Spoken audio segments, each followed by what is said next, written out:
Oh, I've seen, bro. I want chocolate beef Wellington. God of War salt. Is that his? This episode is brought to you by Cash. Is this a spoiler? That's a spoiler. It has to be.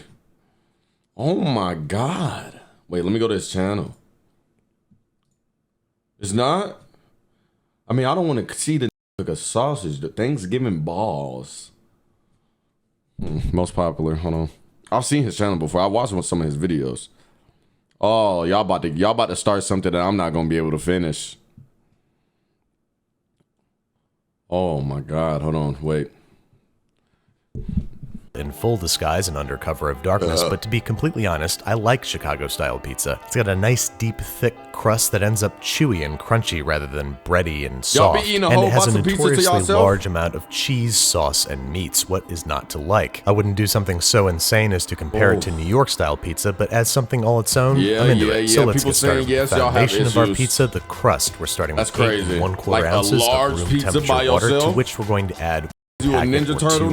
1/4 teaspoons of active dry yeast, along with a teaspoon of sugar, which is going to act as a nice little snack for our yeast while we let it bloom for 10 minutes. This is both a way to jumpstart your yeast's efficacy and make sure that it's alive and well. After 10 minutes, if you got some nice foamy junk like this, you're ready to start adding the other ingredients. First, we're going to whisk together the dry stuff, 12.5 ounces of all-purpose flour, 2.5 ounces of medium grind cornmeal, 1.5 teaspoons of kosher salt, and 1/8 of a teaspoon of cream of tartar. Go ahead and whisk it to combine.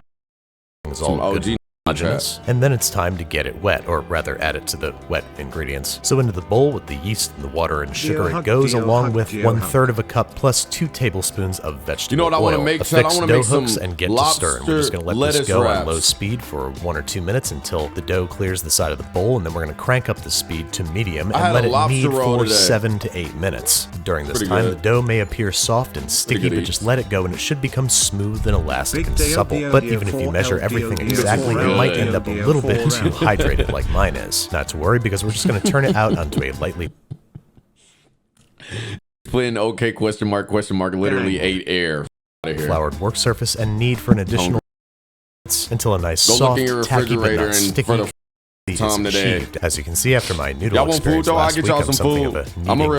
And very quickly you'll see that the dough becomes light and bouncy and handleable. Go ahead and stretch it into a taut little ball that we're going to let rise in a lightly oiled bowl. And like most pizza doughs, it will become even more handleable after hanging out in the bowl for 60 to 90 minutes or until double size. Just give it a little toss around and make sure that it's coated in oil, cover with plastic wrap, and let it hang out at room temperature for about an hour until it looks like this. It's very rare that I have a before and after at the ready like that. I'm kind of proud of myself, but the truth is that I'm making 2 pizzas. Next up comes the choice of baking vessel, and while Chicago pizzerias generally use aluminum pans, at home our best bet is cast iron, which along with a liberal lubrication of vegetable oil is going to help our pizza brown more robustly. Bro, McDonald's just sometimes that shit don't gently coax the dough out of the bowl and into the awaiting cast iron pan, where we're going to begin coaxing it into the shape of a pizza, sometimes I just regret it so fast, just gently press and stretch the dough out and try to push it up against the sides of the pan. It's going to resist a little at first, but that's okay. We're going to let this rest under cover of plastic wrap for 20 to 30 minutes until the gluten relaxes and we can more properly form the crust. Just enough time to talk about tomato sauce. Chicago-style tomato sauce is generally very thick and sweet and has big old chunks of tomato in it. So we're starting with 1 28-ounce can of whole San Marzano tomatoes. What the fuck? Hope I didn't squirt you there. We're putting them in a bowl and crushing them by hand until they're down to bite-sized pieces. John specifies that Chicago-style pizza uses uncooked marinara sauce, but I just don't think that's possible, and that tomatoes don't really become sauce until you cook them. So we're just going to make a rudimentary marinara sauce by finely chopping half a white onion, nice and fine, we don't want big old chunks of onion, and smashing and peeling a few cloves of garlic in preparation for crushing. We've made tomato sauce several times on this show, so I'm just going to kind of breeze. That shit they call a pizza that is tourist food and tourist food only. Shout out all my Chicago Day-O members. Yo, Soft Crocs, thank you for the gift sub. Through it into a high-walled saute pan. There goes a few tablespoons of olive oil that we're going to heat over medium until shimmering. Adding our chopped onion and sweating for 2 to 3 minutes or until translucent around the edges. Adding our crushed garlic and sauteing for an additional minute until fragrant. Adding a pinch of crushed red pepper flake, a little shake of oregano, and a little shake of basil, big shake of basil, along with 2 to 3 tablespoons of tomato paste to deepen the flavor. We're going to saute that together for an additional minute until everything smells nice and really good, and then we'll we're going to add the crushed tomatoes, along with a tablespoon of sugar to achieve that nice sweet Chicago-style sauce, simmering for 20 to 30 minutes, stirring regularly to prevent scorching over medium heat until the raw tomato flavor has cooked off and the sauce is nice and thick, and when you drag a spoon through it, it parts like the Red Sea.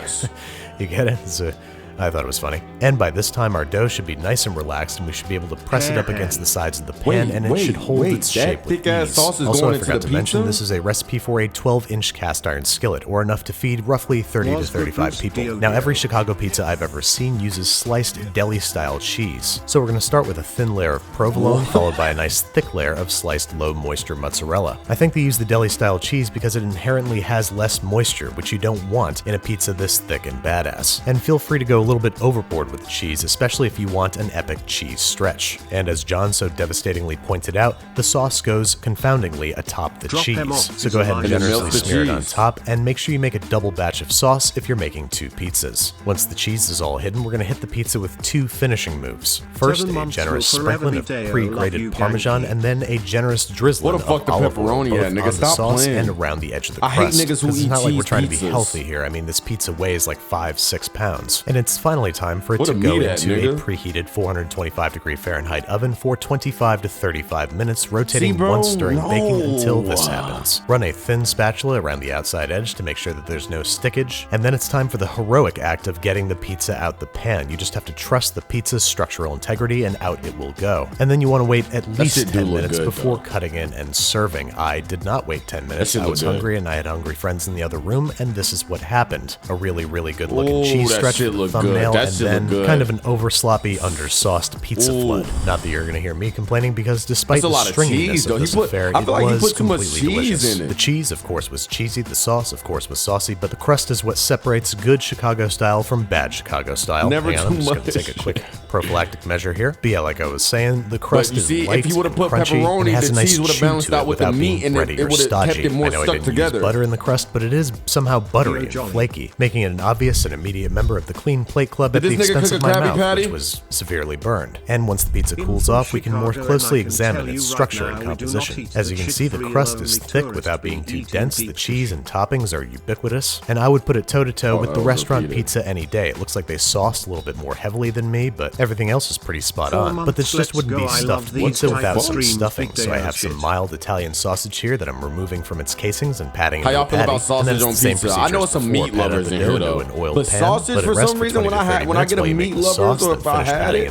it's like shape. And then before we lay down the cheese, we're going to start by laying down the sausage. And yeah, this sausage is raw has got a distinct taste to it. Like I could taste sausage plenty of time in the oven, so it will cook completely. Once the sausage is spread out into a nice even layer, it's topped with cheese, sauce, and more cheese. Same cook time and temperature, 425. Bro, like, okay, you know what made me like not even hate sausage? I don't even hate sausage. I fuck with sausage. But biscuits, the sausage biscuit shit, it ruined my love. Like, I had love for sausages, bro. I had real love for sausages. The sausage biscuit ruined it, 5 Fahrenheit for 25 to 35 minutes, and voila, the same thing, but with sausage. I mean, I still got love for sausages. Let me tell you right now, I'm a huge fan of both Jon Stewart and New York style pizza, but I do think Chicago pizza is still pizza in its own right. It's a product of its environment. New York style pizza would turn into a cheesy icicle if exposed to the air in Chicago for even 1 minute. This one's better, way better. This one looks way fucking better. But just like every pizza on this crazy blue marble floating through space, it has a right to exist and to find its own happiness. And with that said, there's only one thing left to try. Yo, no Helio, thank you for the 5 gifted. Absolute horrible take. Y'all fuck with what the fuck is he putting on it? Suggested preparation with some canned onions on top. And I gotta say, it's not bad. It depends on how it's cooked, for real. If it's fresh, if it's not fresh. Hey folks, I'm very excited to announce that I've received my first advanced copy of my book. And even more than... Might as well down a Popeye's biscuit with a frozen smoothie. Nachos? Hold on, wait. Let me go back to this channel. It's over, bro.